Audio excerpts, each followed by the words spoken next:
My dad passed away when I was 6, and it was all really hard on us. We lived in the middle of nowhere on an acreage with one neighbor. We had a small house with my brother's room in the attic and mine and my mom's room on the main floor.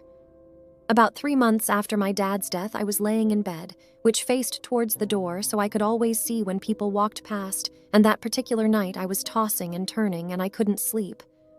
I sat up, and there was a small light in the hallway that lit up the crack of my door, which I never minded as a kid. There, it looked like someone was looking right at me through the crack of my door and moved away when it realized I seen it. I freaked out and jumped out of my bed as fast as I could and flew into my mom's bed crying that someone was looking at me in my room. She just held me tight, thinking it was another hard night due to the recent events. A few moments later, we heard the glass sliding door slide open. My mom froze and went, "Shh."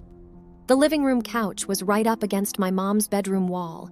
We heard someone run through the living room and then jump onto the couch. The couch springs made a creak. And knock on the wall twice, then jump off the couch and back outside.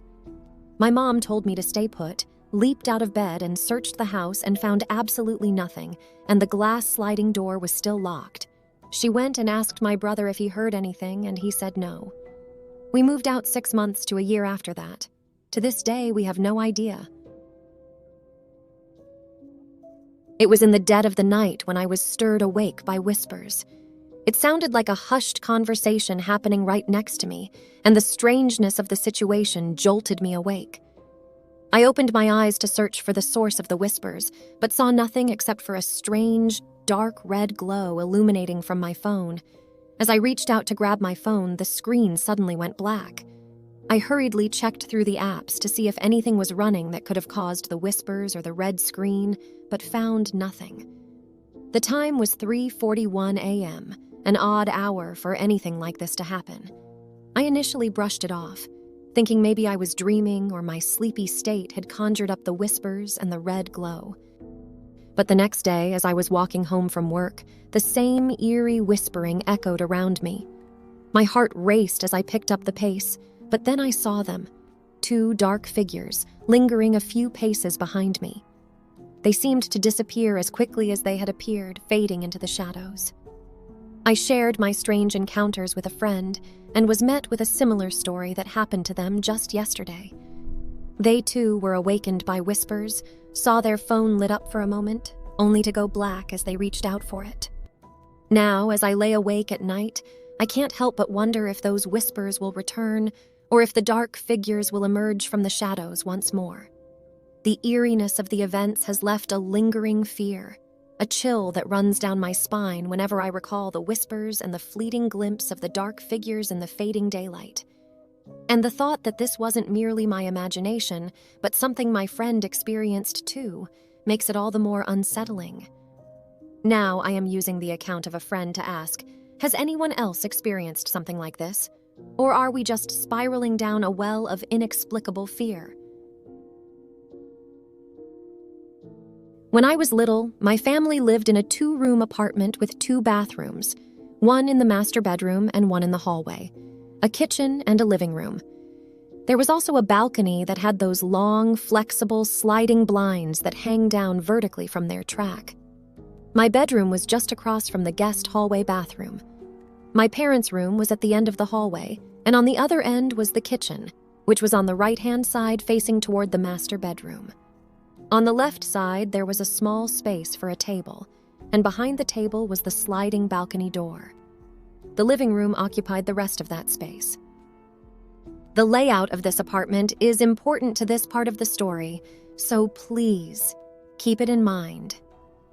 I spent the first 3 years of my life in that apartment, and during that time, my parents claimed to have witnessed things moving on their own, things they'd just put down on the center of tables, rolling or sliding off of the flat surfaces, or the vertical blinds falling off of the track without any kind of influence.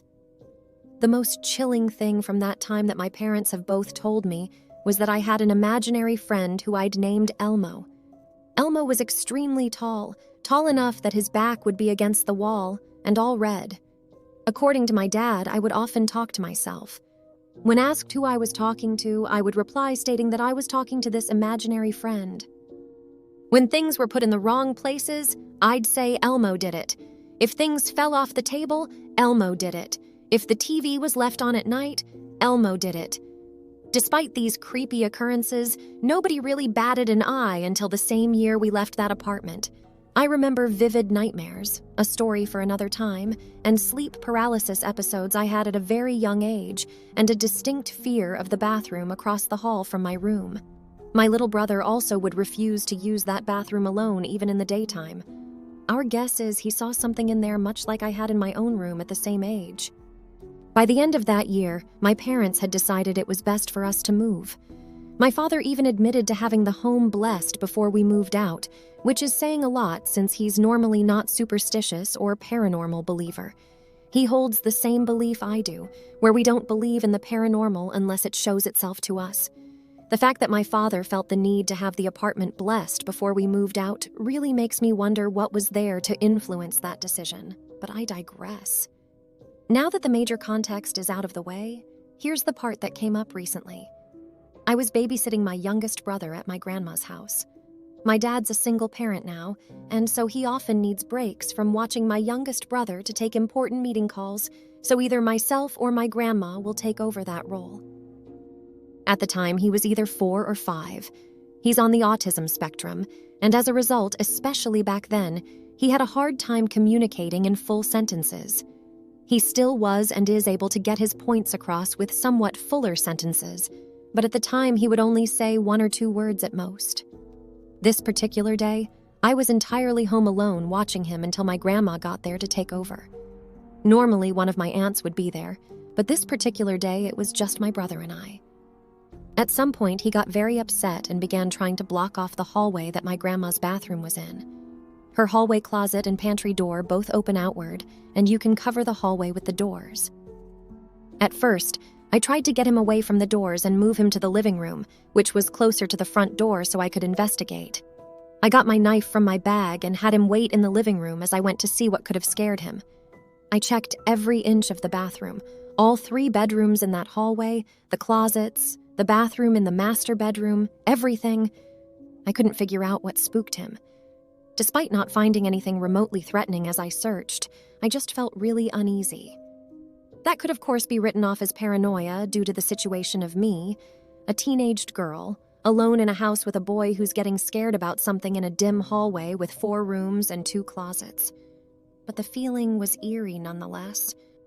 When my grandma got home, I of course asked if my brother had done this before while she was watching him, and to my surprise, she said yes. She told me he'd been getting scared and saying there was a monster in his room at night. Of course, she also brought up how he was the same age my brother and I were when we saw who I suspect was the imaginary friend Elmo, and reminded me that my grandpa, who was a religious leader of sorts in her church, was the one who blessed the apartment before we moved. Later on, I brought this experience up to my dad, who also agreed the situation was similar to what happened when we lived in that apartment all those years ago. He'd also told me that my mom had seen a tall figure as well throughout her life and my childhood. However, we also wrote that off as her being high on something, since she was on substances for the majority of the time I've been alive. Either way, I find the whole situation just incredibly unnerving, regardless of if it's some kind of spirit or just some hallucination my whole family seems to be prone to seeing. Whatever the case is, I hope nothing like what happened that night happens when I have to watch my brother overnight this upcoming Tuesday. Wish me luck. I'll keep you updated if a ghost comes to visit while I'm home alone then. Back in the early 70s Northern England, my grandmother was abbot of a psychic and would often use a crystal ball, tarot cards, and the new sensation sweeping the UK, the Ouija board. It seems odd, but the family did it together quite often. A young relative I never knew or met had taken quite a fall off a church wall and had deteriorated in hospital, and well, he died.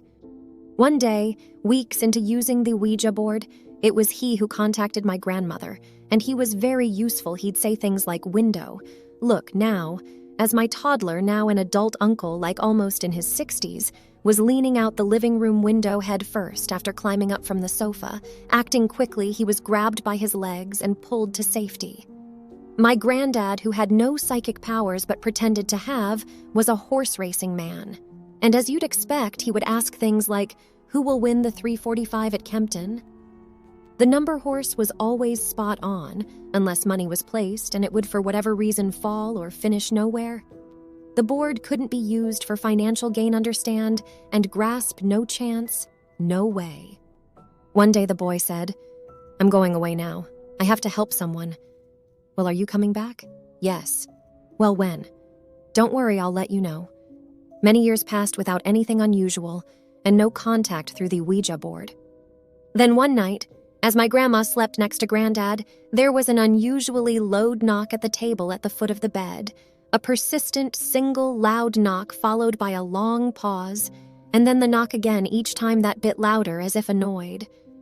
My Granddad froze in absolute terror. My grandma, a deep sleeper, didn't even stir. Granddad was paralyzed with fear. He tried to speak, but all came out was a whisper. Joan, Joan, please wake up. He felt paralyzed, and all he could wiggle was his big toe as he frantically nudged Grandma. The knocking then stopped after what seemed like an hour, when Granddad told Grandma about the seriously strange event last night. She went berserk and threw the crystal ball, the cards, and the board on the fire. Nobody must ever speak of what happened or the relation they contacted. Granddad was shook up for quite a few months. Was the spirit revealing himself at the foot of the bed? And more importantly, would you have the guts to sneak a peek?